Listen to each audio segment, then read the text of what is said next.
نحمده ونصلي على رسوله الكريم أما بعد قال الله تبارك وتعالى في الكلام الحكيم أعوذ بالله من الشيطان الرجيم بسم الله الرحمن الرحيم قد أنزلنا عليكم لباسا يواري سوآتكم وريشا ولباس التقوى ذلك خير كما ورد في سورة الأعراف قال النبي صلى الله عليه وسلم الشتاء تحفة المؤمن أو كما قال عليه السلام.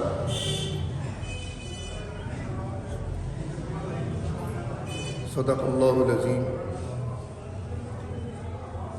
اللهم طهر قلبي من النفاق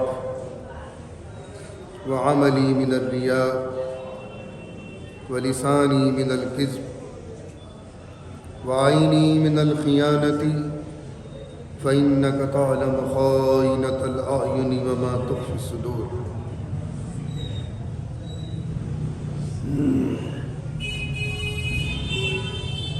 عزیزان گرامی،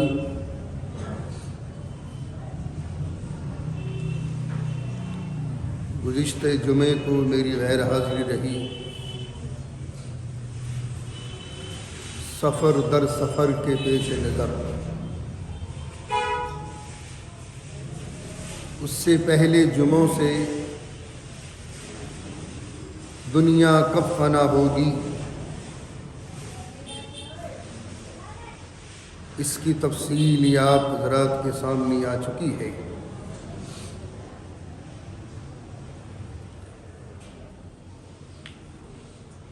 لباس شرعی کا حکم کیا ہے؟ آج مجھے اس موضوع پر بولنا تھا. الشتاء تحفۃ المومن، موسم سرما ایمان والوں کے لیے تحفہ ہے.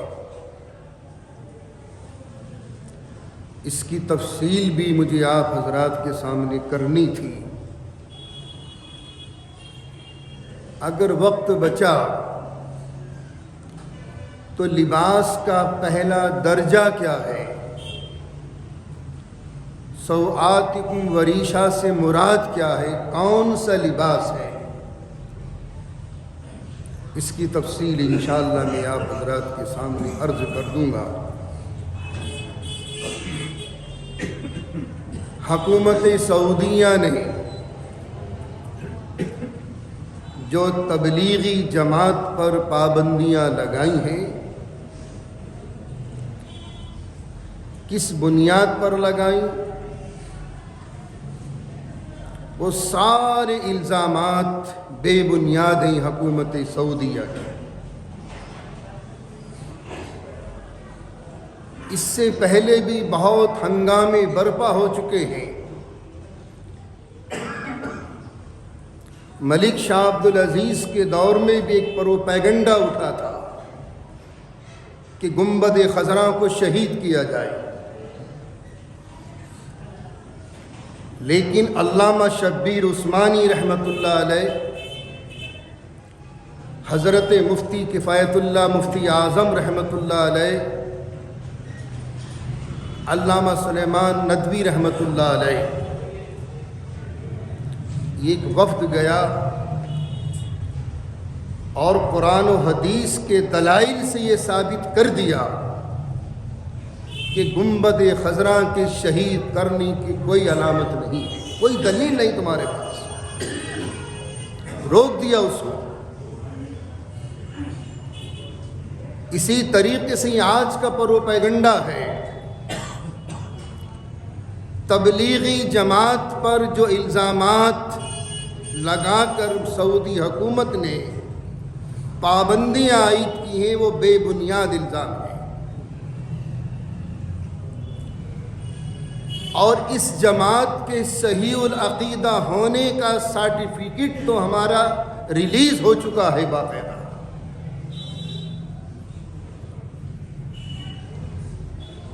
دارالعلوم دیوبند کوئی ایلی میلی یونیورسٹی نہیں ہے، پوری دنیا میں اس کا فیض پہنچ رہا ہے اور انشاءاللہ تا قیامت پہنچتا رہے گا۔ دارالعلوم دیوبند کے لیٹر ہیڈ پر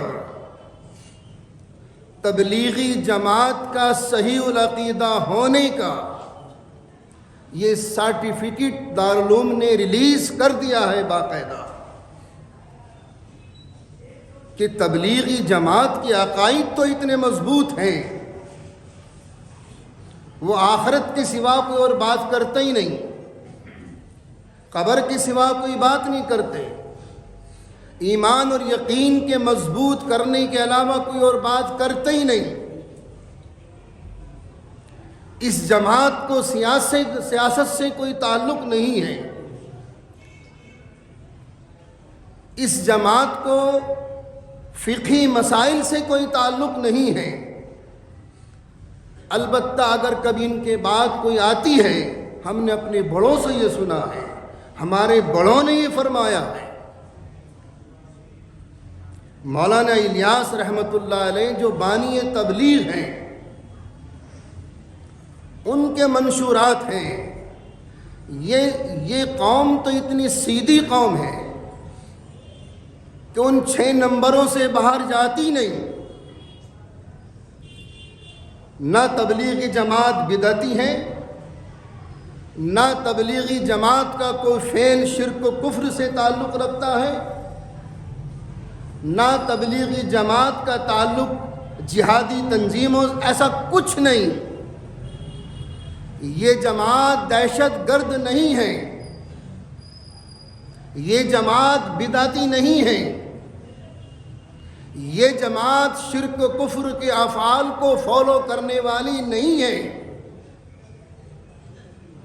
تو حکومت سعودیہ نے کس بیس پر ان سے الزام لگایا ہے اور پابندیاں عائد کر دی؟ اس کے پیچھے ایک ریزن ہے، فلمی ایکٹرز کو بلا رہے ہیں، وہاں ان کا ننگا ناچ شروع ہے،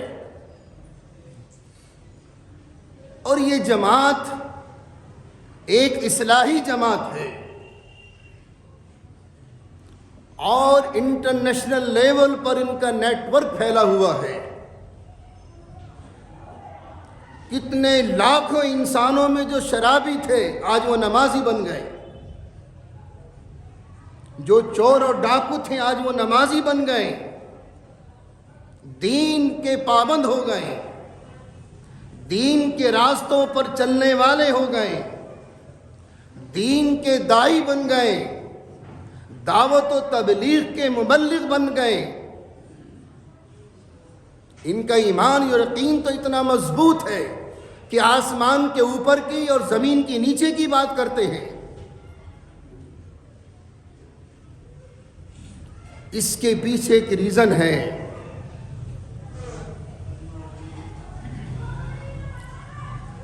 اس اسلام سے دور رکھنا چاہتے ہیں جو اسلام برائیوں کو ختم کرنے والا ہے، اور اس کے پیچھے بہت بڑی لوبیاں کام کر رہی ہیں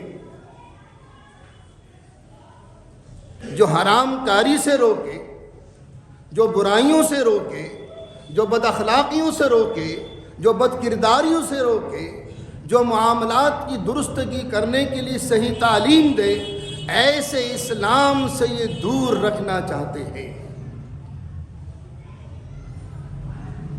اور اس کے پیچھے بہت بڑی بڑی آرگنائزیشن کام کر رہی ہیں۔ اس جماعت کا قصور کیا ہے؟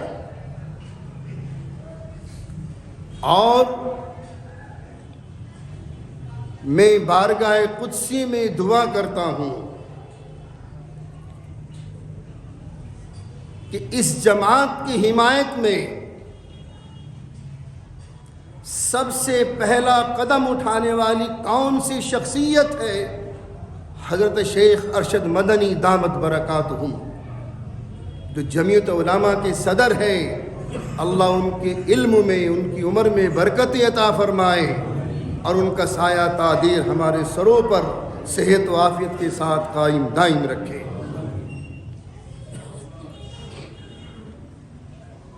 اور ایک تاریخ اور بتا دوں میں آپ کو، مولانا حفظ الرحمان سہواروی رحمۃ اللہ علیہ اتنا بڑا سیاسی لیڈر گزرا ہے، صاحب علم، صاحب عمل،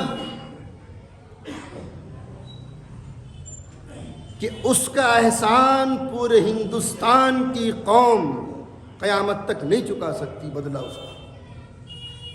اتنا بڑا لیڈر ہمارا گزرا ہے۔ پنڈت نہرو سے یہ معاہدہ کر لیا تھا علامہ حفظ الرحمان سہواروی نے کہ ہندوستان کی تمام تنظیموں پر آپ پابندی لگا سکتے ہیں، لیکن تبلیغی جماعت پر قیامت تک کوئی پابندی نہیں لگا سکتے۔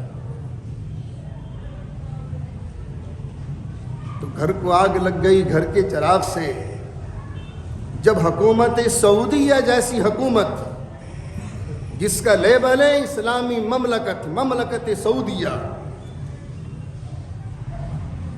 ان کے عقائد کس نتیجے کے ہیں، کس نہج کے ہیں، یہ آپ کے سامنے موجود ہیں۔ میں سمجھتا ہوں اگر شہزادہ بن سلمان تبلیغی جماعت کے اصولوں کو پڑھ لے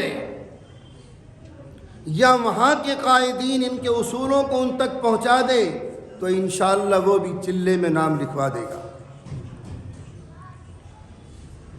یہ جماعت تو ایسی ہے جو بھٹکے ہوئے کو راستہ بتاتی ہے، انہیں کوئی لالچ نہیں، ان کو کوئی طمع نہیں کسی قسم کا، اپنا گھر بار چھوڑتے ہیں، اپنے بیوی بچے چھوڑتے ہیں، جس کو نماز نہیں آتی نماز سکھاتے ہیں، جس کو وضو کا طریقہ نہیں آتا وضو سکھاتے ہیں، وضو کے مسائل کیا ہیں، وضو کے فرائض کیا ہیں، غسل کے مسائل کیا ہیں، غسل کے فرائض کیا ہیں، غسل کا طریقہ کیا ہے۔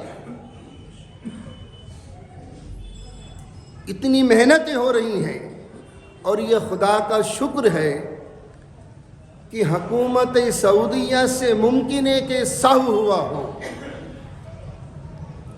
اور جب حقیقت آشنا ہو جائے گی تو انشاءاللہ وہ اپنے فیصلے کو واپس لے لے گی۔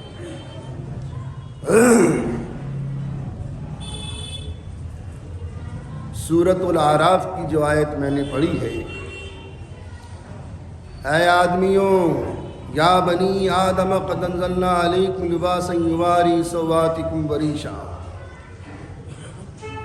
اے آدمیوں، ہم نے تمہارے اوپر ایسا لباس اتارا ہے جو تمہاری شرمگاہوں کو چھپاتا ہے۔ آرائش کا لباس اور تقوی کا لباس بہت بہتر ہے، وَلِبَاسُ التَّقْوَىٰ ذَلِكَ خَيْرٌ۔ سوآت یہ کون سے اعضاء انسانی ہیں جس کو چھپانے کا حکم دیا قرآن نے؟ یعنی وہ اعضاء انسانی کی طرف لفظ سوات سے اشارہ ہو رہا ہے قرآن کریم کا کہ اگر وہ کھلا رہے، وہ اعضاء جسمانی کھلے رہیں تو خود کو بھی برا لگتا ہے اور دیکھنے والوں کو بھی گھن آتی ہے۔ سوآتکم، یہ سوآت ہے کیا چیز؟ یہ لباس کا پہلا درجہ نسل انسانی کے لیے، بنی نوع انسانی کے لیے، اولاد آدم کے لیے کہ ناف سے لے کر گھٹنوں تک کا حصہ بند رہے۔ چونکہ یہ اعضاء انسانی ایسے ہیں کہ اگر یہ کھلے رہیں گے، بالکل انسان برہنہ رہے گا تو خود کو بھی حیا آئے گی، خود کو بھی برا لگے گا اور دیکھنے والوں کو بھی گھن آئے گی۔ اگر اس کے اندر انسانیت ہے اور حیا ہے، غیرت ہے، شرم و حیا ہے، تو یہ حصہ ایسا ہے کہ خود کو بھی شرم آئے گی اور دیکھنے والوں کو بھی شرم آئے گی۔ یہ سوآتکم وریشا، یہ لباس کا پہلا درجہ۔ دوسرے درجے کی تفصیل انشاءاللہ آئندہ جمعے کو آئے گی۔ اور الشتاء تحفۃ المومن، یہ حدیث پاک ہے کہ موسم سرما جو یہ ٹھنڈ کا موسم ہے یہ ایمان والوں کے لیے تحفہ کیوں کہا نبی نے، انشاءاللہ اس کی تفصیل بھی آئندہ جمعے کو آئے گی۔